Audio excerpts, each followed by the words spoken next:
శాంతి. బాబా ఈరోజు మన దేవతా స్థితిని గుర్తు చేయించి మీలో ఎటువంటి దైవీ గుణాల ధారణ ఉండాలి, మీరెంత మధురమైనటువంటి వ్యవహారం చేయాలి, ఎలా మీరు పూర్తిగా శ్రీమతం అనుసారంగా భారతదేశంలో తిరిగి దైవీ రాజధానిని స్థాపన చెయ్యాలో వినిపించారు. అలాగే బాబా కర్మల గతిని ఎక్స్ప్లెయిన్ చేస్తూ పిల్లలు వికారాలపైన విజయం పొందాలి, జగజ్జీతులుగా కావాలి అన్నారు. బాబా దేవతా ధర్మమాత్మల లక్షణాలను వివరిస్తూ మీరు పదే పదే గుర్తుకు తెచ్చుకోండి, నేనే ఆ దేవతను, నేనే ఆ దేవతను, నేనే అలా తిరిగి తయారవ్వాలి అని అనుకోండి. సహజంగా ఆ గుణాల ధారణ జరుగుతుంది. ఆత్మాభిమానిగా అవ్వండి అన్నారు. మరి విందాం బాబా మాటల్లో. ఇది 10th ఫిబ్రవరి మురళి. मीठे बच्चे, आत्माभिमानी बनने का अभ्यास करो तो दैवी गुण आते जाएंगे, क्रिमिनल ख्यालात समाप्त हो जाएंगे, अपार खुशी रहेगी. మధురమైన పిల్లలు, ఆత్మాభిమానిగా అయ్యే అభ్యాసం చేయండి, అప్పుడు దైవీ గుణాలు మీలో వస్తూ ఉంటాయి, చెడు ఆలోచనలు సమాప్తం అవుతాయి, అపారమైన సంతోషం కలుగుతుంది. ఆత్మాభిమానిగా అవ్వడంతో న్యాచురల్గా లోపలున్నటువంటి గుణాలన్నీ కూడా, దైవీ గుణాలన్నీ కూడా పైకొస్తాయి. శ్రమ పడే అవసరం ఉండదు. అలాగే ఆత్మను చూడడంతో సంతోషం కలుగుతుంది. దేహాలను చూసుకుంటే దుఃఖమే, వైరాగ్యమే. కొందరిని చూస్తేనే మనుషులకు అలర్జీ లాగా ఉంటుంది, అసలు వాళ్ళని చూడాలని అనుకోరు. ఎందుకంటే దైహిక దృష్టితో చూస్తున్నారు, దేహాలను చూస్తున్నారు. కానీ బాబా ఆత్మను చూడండి, ఆత్మిక సుఖం అనుభవం అవుతుంది. ఆత్మ యొక్క గుణాలు ప్రాక్టికల్గా కనబడుతూ ఉంటాయి. చెడు ఆలోచనలు కంప్లీట్గా సమాప్తం అవుతాయి. ప్రశ్న: తన నడవడికను మార్చుకోవడానికి, అపారమైన సంతోషంలో ఉండటానికి ఏ విషయాన్ని సదా స్మృతిలో పెట్టుకోవాలి? జవాబు: సదా గుర్తుండాలి, మేమే దైవీ రాజ్య స్థాపన చేస్తూ ఉన్నాం. మేము మృత్యులోకాన్ని వదిలి అమరలోకానికి వెళ్తున్నాం. ఇలా అనుకుంటే, ఈ ఆలోచనలు మనకు కలిగితే చాలా సంతోషం ఉంటుంది. నడవడికలో కూడా మార్పు వస్తుంది. ఎందుకంటే అమరలోకం, కొత్త ప్రపంచానికి వెళ్ళేందుకు దైవీ గుణాలు తప్పనిసరి అవసరం. స్వరాజ్యం కోసం అనేకుల కళ్యాణం కూడా చేయాలి. ఎందుకంటే ఎవరిపైన రాజ్యం చేస్తారు వెళ్ళి? మనకు ప్రజలు కూడా ఉండాలి అంటే ఇక్కడ అనేకుల కళ్యాణం చెయ్యాలి. దానికోసం అందరికీ దారి చూపించాలి. స్వయం సంతోషంలో ఉండటానికి, మనలో దైవీ గుణాల ధారణ జరగటానికి బాబా చెప్పిన నష ఉండాలి. దైవీ రాజ్య స్థాపన చేస్తున్నాము, అంతే. మార్పు వస్తూ ఉంటుంది. దేనికోసం నేను నిమిత్తంగా ఉన్నాను, ఎక్కడికి నేను వెళ్ళబోతున్నాను అనుకుంటే దాని లక్షణాలు ముందుగానే మనలో కనబడుతూ ఉంటాయి. ఏదైనా చాలా పెద్ద స్టేట్కి మనం వెళ్తున్నాము, విదేశాలకు వెళ్తున్నాము అంటే ముందు నుండే ఆ నశాలో ఉంటారు. అక్కడికి వెళ్ళి వచ్చిన తర్వాత కూడా ఎన్నో రోజుల వరకు అలాగే బిహేవ్ చేస్తారు. మరి మనం ఎక్కడికి వెళ్తున్నాం, మనం ఎలా కాబోతున్నాం? ఆ నశ, ఆ స్థితి మనలో ఉండాలి అంటున్నారు. ఓం శాంతి. పిల్లలు స్వయాన్ని ఇక్కడి వారిగా భావించకూడదు. మీకు తెలుసు, మనమైతే ఏ రాజ్యంను అందరూ వర్ణన చేస్తున్నారు, రామరాజ్యం, సూర్యవంశీ రాజ్యం అని, అక్కడి వారిమి మనం. అక్కడ సుఖము, శాంతి అన్నీ ఉండేవి. మనం మళ్ళీ తిరిగి దేవతగా అవుతున్నాం. ఇంతకు ముందు కూడా తయారయ్యాం. మనమే సర్వగుణ సంపన్నంగా దైవీ గుణాలతో ఉండేవారిమి. అది మన రాజ్యం. ఇప్పుడేమో ఇది రావణ రాజ్యం. మనము మన రాజ్యంలో ఎంతో సుఖంగా ఉండేవారిమే. మరి ఈ విషయాలు తలుచుకుంటే లోపల సంతోషము, నశ, నిశ్చయము ఇవన్నీ కలుగుతాయి. ఎందుకంటే మీరు ఇప్పుడు ప్రాక్టికల్గా మీ రాజధాని యొక్క స్థాపన చేస్తూ అక్కడికి వెళ్తున్నారు. రావణుడు మీ రాజ్యాన్ని లాక్కున్నాడు. మీకు తెలుసు, మీది సూర్యవంశీ రాజ్యం. మీరే రామరాజ్యంలో ఉండేవారు. మీరే దైవీ గుణాలతో పరిపూర్ణంగా ఉండేవారు, చాలా సుఖంగా ఉండేవారు. తిరిగి రావణుడు మీ రాజ్యాన్ని, భాగ్యాన్ని అన్నింటినీ తీసుకున్నాడు. ఇప్పుడు బాబా వచ్చి పరాయి రాజ్యం నుండి మనకి ముక్తిని కలిగిస్తున్నారు. మన రాజ్యం గురించి, పరాయి రాజ్యం గురించి రెండిటి రహస్యాలు బాబా తెలియజేశారు. అర్థకల్పం మనం రామరాజ్యంలో ఉండేవారిమి, తర్వాత అర్థకల్పం రావణ రాజ్యంలో ఉన్నాము అని క్లియర్గా చెప్తున్నారు. పిల్లలకు ప్రతి విషయంలో నిశ్చయం ఉండాలి, అలాగే సంతోషం కూడా ఉండాలి. అప్పుడే నడవడికలో మార్పు వస్తుంది. ఇప్పుడు పరాయి రాజ్యంలో చాలా దుఃఖంలో ఉన్నారు. హిందువులు, భారతవాసీయులు మేము ఫారిన్ వాళ్ళని పంపించాం కాబట్టి మా రాజ్యం మా చేతిలోకి వచ్చింది అని చాలా సంతోషపడతారు. అంటే బ్రిటిషర్స్ వెళ్ళిపోయారు, పరాయి రాజ్యం సమాప్తమైపోయింది, ఇప్పుడు స్వరాజ్యంలో ఉన్నాము అనుకుంటారు. కానీ ఇది కూడా అల్పకాలికమైనటువంటి సంతోషమే. ఇది కాకిరెట్టతో సమానమైన సుఖం. మీరు పిల్లలు ఇప్పుడు సదాకాలం కోసం సుఖ ప్రపంచానికి వెళ్తున్నారు. ఇప్పుడు పిల్లలకు లోపల చాలా సంతోషం కలగాలి. ఇందులో ఎటువంటి కష్టం అనే విషయమే లేదు. రాజ్యం తీసుకున్నారు, అర్థకల్పం రాజ్యం చేశారు, రావణుడు మళ్ళీ లాక్కున్నాడు, కళ కాయ అన్నీ కూడా అంతమైపోయాయి. ఏ కళా కాంతి లేకుండా తయారైపోయారు. ఎవరైనా పిల్లలు చాలా సత్ప్రవర్తనతో ఉండి చాలా ఉన్నతమైనటువంటి మా కుటుంబంలో పుట్టి తర్వాత చెడిపోయారనుకోండి, ఏంటి మీరు ఇలా తయారైపోయారు, ఏ కళాకాంతి లేకుండా ఉన్నారేంటి అని అంటారు. అలాగే ఉంది మన స్థితి కూడా. మరి ఎంత ఉన్నతమైన దేవతలుగా పూజింపబడ్డామో ఈరోజు ఎలా ఉన్నారు? బాబా మళ్ళీ గుర్తు చేయిస్తూ ఉన్నారు. ఇక్కడైతే ఇది బేహద్దు విషయం, ఒక్కరిద్దరి విషయం కాదు. అర్థం చేసుకోవాలి, మాయ మమ్మల్ని ఈ విధంగా కళాకాంతి లేకుండా పూర్తిగా అంతం చేసేసింది, పడేసింది అని. ఇప్పుడు బాబా అనంతమైన విషయాలు తెలియజేస్తూ, అనంతమైన తండ్రి మనకి దైవీ గుణాలను నేర్పిస్తున్నారు. మరి మన సంతోషపు పాదరసం బాగా పెరగాలి. ఎంత పెరగాలి? జగదీష్ భాయ్ ఎప్పుడు చెప్పేవారు, మన సంతోషపు పాదరసం ఎలా ఉండాలంటే థర్మామీటర్ పగిలి పాదరసం బయటికి రావాలి, అంత హై ఉండాలి అనేవారు. టీచర్ అయితే ఇక్కడ జ్ఞానం వినిపిస్తున్నారు, మరి స్టూడెంట్స్కి ఆ సంతోషం ఉండాలి కదా. ఇది అనంతమైన నాలెడ్జ్. సెల్ఫ్ చెకింగ్ చేసుకోవాలి, నాలో ఏ ఆసురీ గుణాలు లేవు కదా. సంపూర్ణంగా అవ్వకపోతే మరి శిక్షలు పడతాయి. మన రాజ్యంలో మనం సంతోషంగా ఉంటాం, సంపూర్ణంగా అవ్వకపోతే మరి శిక్షలు పడతాయి అంటున్నారు. మరి మనం ఎందుకు శిక్షలు పొందాలి?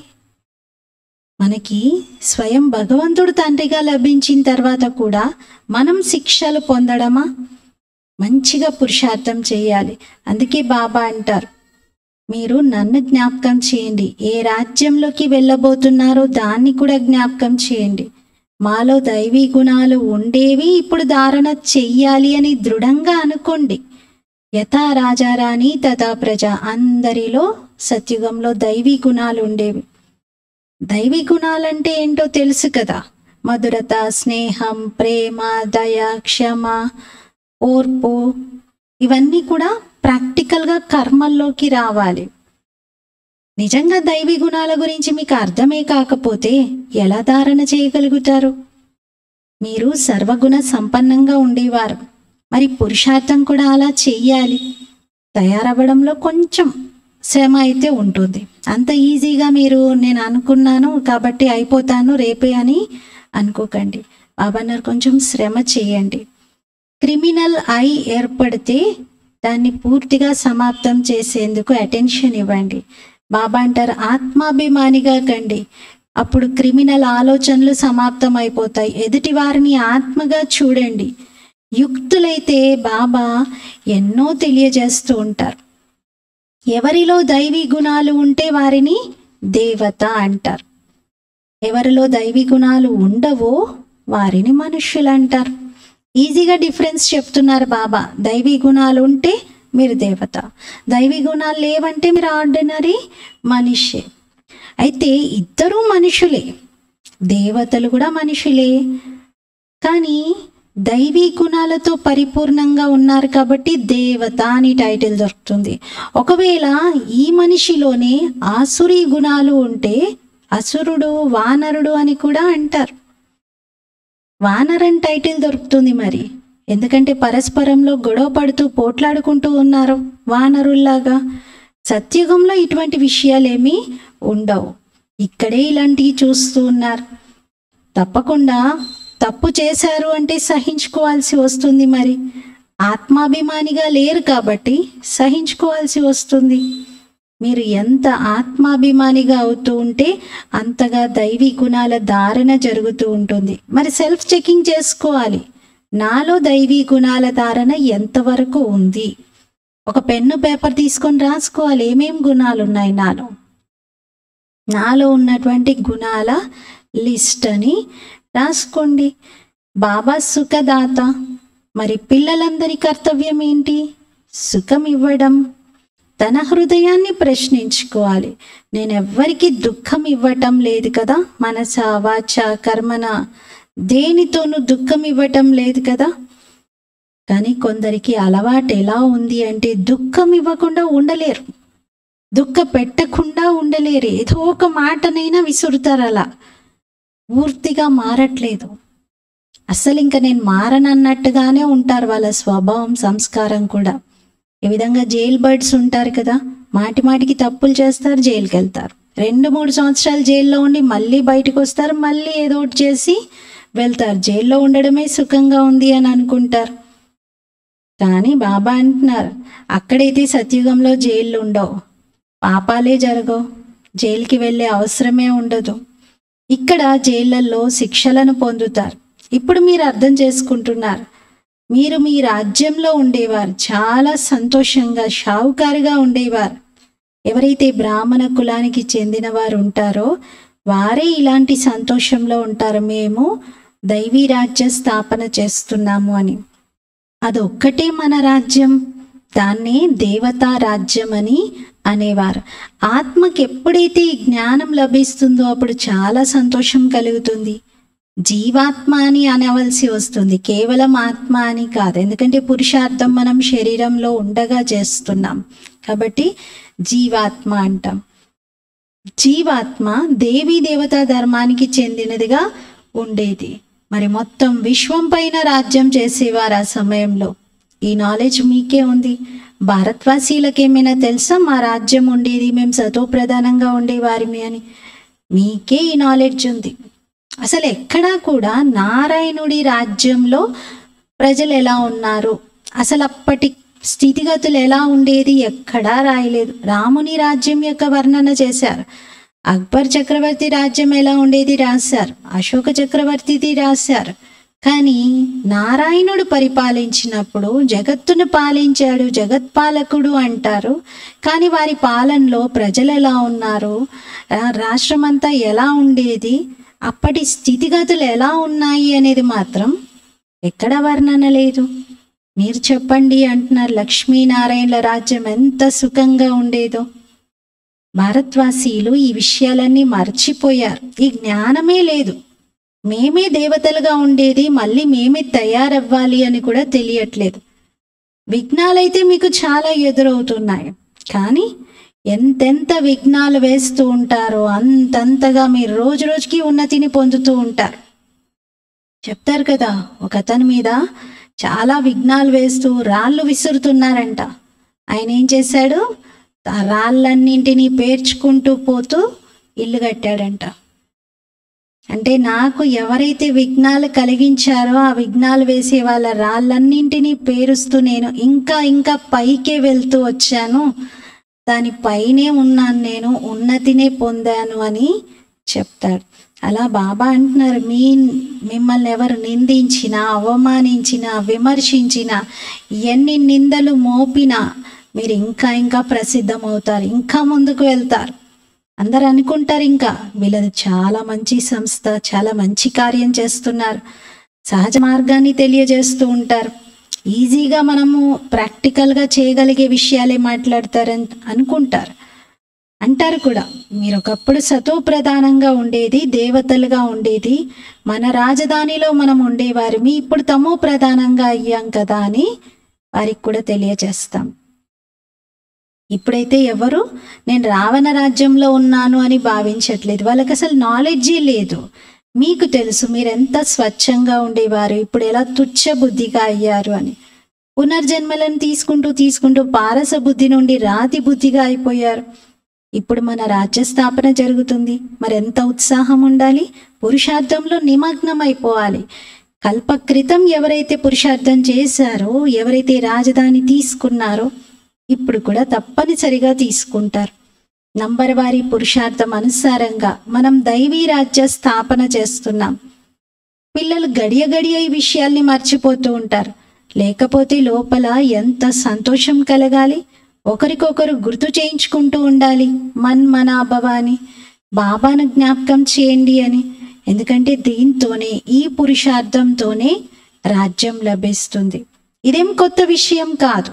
కల్పకల్పం బాబా ఇలాగే శ్రీమతం ఇస్తూ వచ్చారు. దీంతోనే మనం దైవీ గుణాల ధారణ చేశాం. లేకపోతే శిక్షలు ఉంటాయి, పదవి కూడా తగ్గిపోతుంది. దివ్య గుణాల ధారణ చెయ్యకపోతే నేను ఇలాగే ఉంటాను, నేను ఇంతే అంటే సరే. దైవీ గుణాలు ధారణ చేయరు కదా, అయితే శిక్షలు పడతాయి. శిక్షల కోసం సిద్ధం అవ్వండి, పదవి కూడా తగ్గిపోతుంది. మరి బాబా ఎంత గొప్ప లాటరీ ఆఫర్ ఇస్తున్నారు.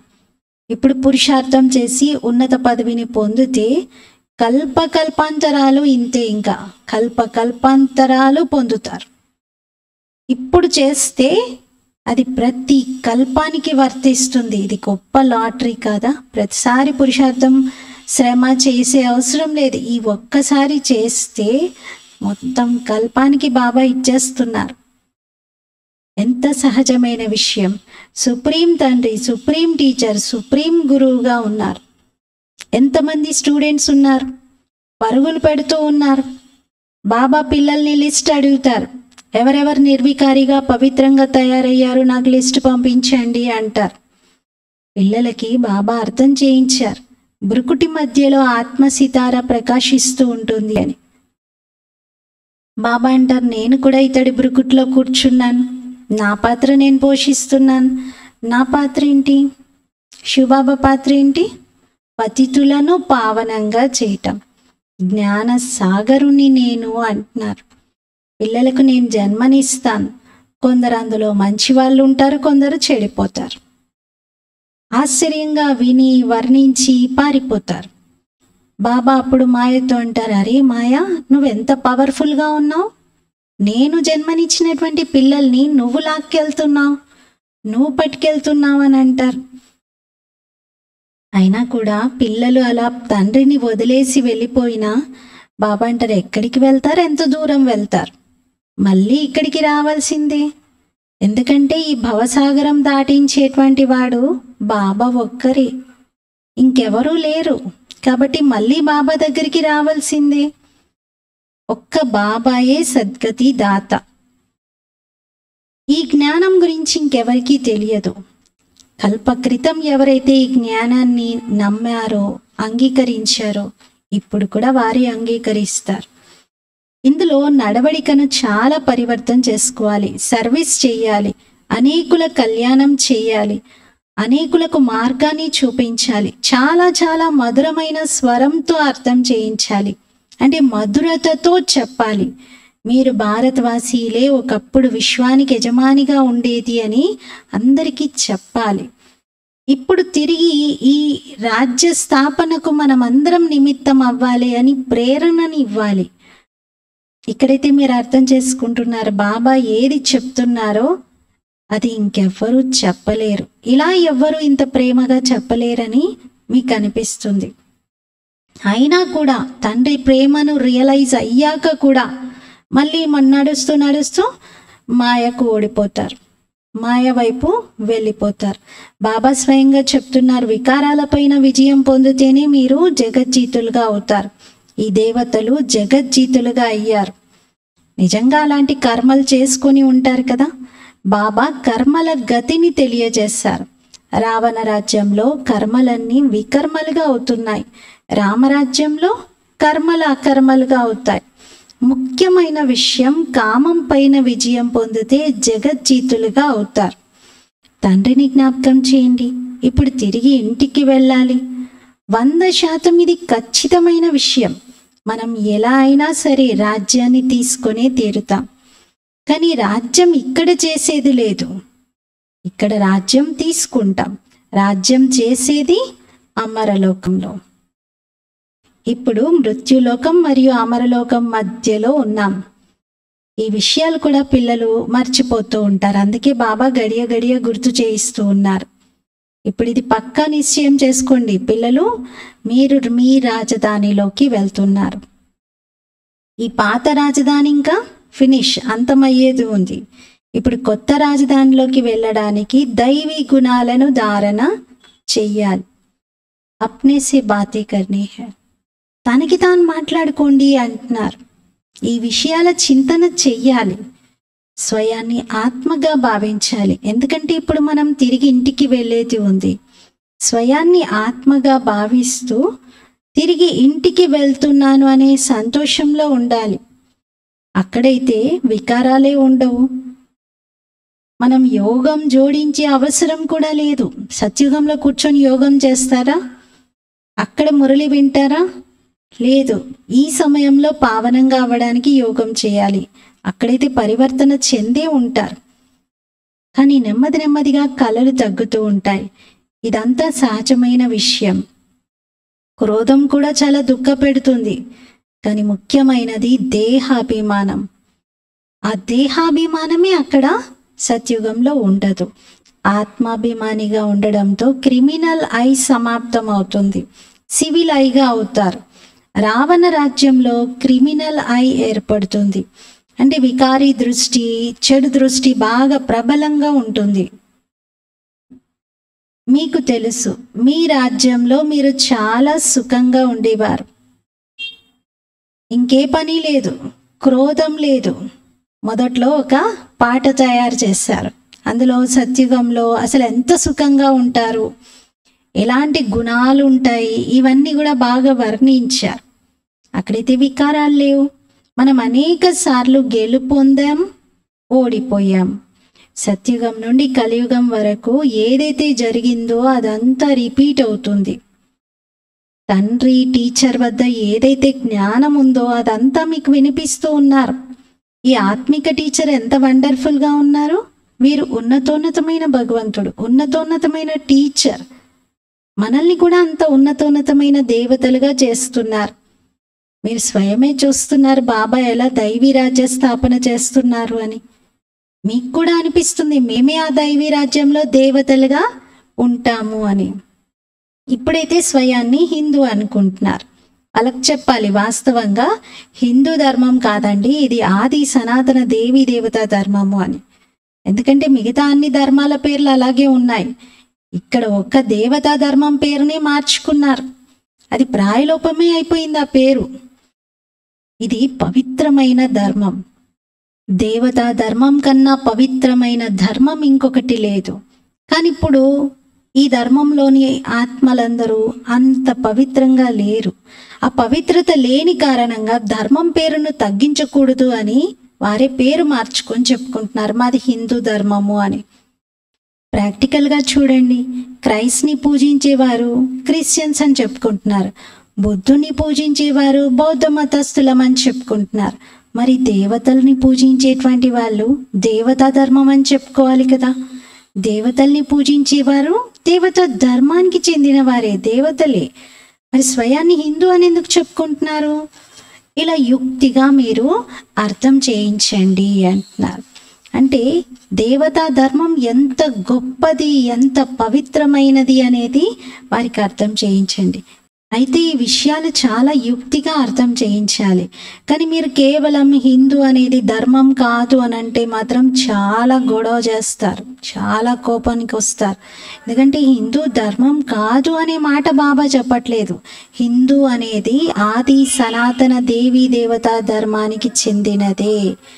హిందూ ధర్మం అనేది ప్రత్యేకం కాదు, సనాతన ధర్మానికే ఉన్న మరొక పేరుగా ఇప్పుడు చెప్పుకుంటున్నారు. అసలు ఈ ధర్మం పేరు ఆది సనాతన ధర్మం అని బాబా క్లియర్ చేస్తున్నారు. ఆది సనాతన అనే అక్షరం ఎంత బాగుంది. దేవతలు పవిత్రంగా ఉండేవారు, ఇప్పుడు అపవిత్రంగా అయ్యారు. అందుకే స్వయాన్ని దేవతగా చెప్పుకోవట్లేదు. కల్పకల్పం ఈ విధంగానే జరుగుతుంది. వీరి రాజ్యంలో చాలా షావుకారులు ఉండేవారు. ఇప్పుడైతే నిరుపేదలుగా అయిపోయారు. వారు పదంపతిగా ఉండేది. బాబా యుక్తులైతే చాలా బాగా అర్థం చేయిస్తారు. అడుగుతారు, మీరు సత్యుగంలో ఉండేవారా, కలియుగంలోనా అని. కలియుగంలో ఉన్నారు అంటే తప్పకుండా నరకవాసీలే అయ్యి ఉంటారు. సత్యుగంలో ఉండేవారిని స్వర్గవాసి దేవత అంటారు. ఇలా ప్రశ్నించినప్పుడు వాళ్ళు అనుకుంటారు, ఈ అడిగే వాళ్ళు నిజంగా ఎంతో పరివర్తన చెంది వాళ్ళల్లో దేవతలుగా ఇతరులను తయారు చేసే శక్తిని కలిగి ఉన్నారు అని భావిస్తారు. ఇంకెవరు ఇలా అడగలేరు కదా. వారు భక్తి మార్గంలో ఉన్న వాళ్ళు, అది వేరు. భక్తికి ఫలం ఏంటి? జ్ఞానం. సత్యత్రేతాయుగాల్లో భక్తి ఉండదు, కానీ జ్ఞానం యొక్క స్థితి ఉంటుంది. భక్తి మార్గం కంప్లీట్ డిఫరెంట్. జ్ఞానంలో అర్థకల్పం ఉంటారు. జ్ఞానం యొక్క స్థితిలో భక్తి అర్థకల్పం, రాత్రి సమయం మొత్తం. జ్ఞానం అనేది పగలు సమయం, 2 యుగాలు. ఇవన్నీ అంతకుముందు నమ్మిన వారే ఇప్పుడు నమ్ముతారు. అసలు నమ్మనటువంటి వారు జ్ఞానమే నమ్మరు. ఇంకా భక్తిని కూడా నమ్మరు కొందరు. కేవలం డబ్బు సంపాదనే లక్ష్యంగా పెట్టుకుంటారు. మీరైతే యోగ బలంతో రాజ్య స్థాపన చేస్తున్నారు శ్రీమతం అనుసారంగా. తర్వాత అర్థకల్పం పూర్తవగానే ఆ రాజ్యాన్ని పోగొట్టుకుంటారు. ఇలా చక్రం నడుస్తూనే ఉంటుంది. అచ్చా, मीठे मीठे सिकीलते बच्चों प्रति माता पिता बाप दादा का याद प्यार और गुड मॉर्निंग। रूहानी बाप की रूहानी बच्चों को नमस्ते। हम रूहानी बच्चों की रूहानी बाप दादा को याद प्यार गुड मॉर्निंग और नमस्ते। मेरा बाबा मीठा बाबा प्यारा बाबा शुक्रिया बाबा। धारण कोसम मुख्य सारము.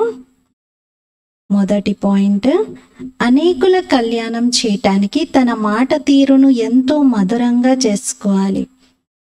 మధురమైన స్వరంతో సర్వీస్ చేయాలి. సహనశీలిగా అవ్వాలి. సెకండ్ పాయింట్, కర్మల యొక్క గూహ్య గతిని అర్థం చేసుకొని వికారాలపైన విజయాన్ని పొందాలి. జగజ్జీత్ దేవతలుగా అవ్వాలి. ఆత్మాభిమానిగా అయి క్రిమినల్ దృష్టిని సివిల్గా తయారు చేసుకోవాలి. ఫస్ట్ పాయింట్లో బాబా మధురత ధారణను పక్కా చేసుకోండి అంటున్నారు. సెకండ్ పాయింట్లో వికారాలపైన విజయం, జగజ్జీతులుగా అవ్వాలి అని. వరదానము, శ్రేష్ఠ కర్మల ద్వారా దివ్య గుణాలనే ప్రభు ప్రసాదాన్ని పంచుతూ ఉండే ఫరిష్తాసో దేవతా భవ. వివరణ, వర్తమాన సమయంలో అజ్ఞాని ఆత్మలైన బ్రాహ్మణాత్మలైన ఇద్దరికీ కావాల్సింది గుణదానం. మరిప్పుడు ఈ విధితో స్వయంలో కానీ బ్రాహ్మణ పరివారంలో కానీ దీన్ని తీవ్రం చేయండి. ఈ దివ్య గుణాలు అందరి కోసం శ్రేష్ఠ ప్రభు ప్రసాదం వంటివి. ఈ ప్రసాదాన్ని బాగా పంచండి. ఏ విధంగా స్నేహానికి గుర్తుగా ఒకరికొకరు టోలీ తినిపించుకుంటారు, అలాగే దివ్య గుణాల టోలీని తినిపించండి. అప్పుడు ఈ విధితో ఫరిస్తా నుండి దేవతగా అవ్వాలి అనే లక్ష్యము సహజంగా అందరిలో ప్రత్యక్షంగా కనబడుతుంది. ప్రభు ప్రసాదం పంచాలి. ఏంటి? గుణదానం చెయ్యాలి. స్లోగన్, యోగం అనే కవచాన్ని ధరించి ఉండండి, అప్పుడు మాయా శత్రువు మీపై దాడి చెయ్యజాలదు. యోగం అనే కవచాన్ని ధరించి ఉండండి, మాయా శత్రువు దాడి చేయజాలదు. ఈరోజటి స్వమానం, నేను ఫరిష్తాసో దేవతను. ఎలా అవుతాం ఫరిష్తా నుండి దేవతగా? గుణదానం చెయ్యడం. ఇప్పుడు లక్ష్యం తీసుకోవాలి, ఈ రోజంతలో నేను ఏ కర్మలు చేసినా అందరికీ ప్రసాదం పంచుతూ ఉంటాను. ఏం ప్రసాదం? ఏదో ఒక గుణం, స్నేహం, ప్రేమ, ఓర్పు, సహనం, నమ్రత, ఉదారత, ఇవన్నీ గుణాలను అనుభవం చేయించాలి. బీకేలకైనా లేదా జ్ఞానంలో లేని వారికైనా, ఎవరికైనా సరే. రోజంతా ఇటువంటి లక్ష్యంతో ఈ స్వమానం అభ్యాసం చేద్దాం. నేను ఫరిష్తాసు దేవతను. ఓం శాంతి.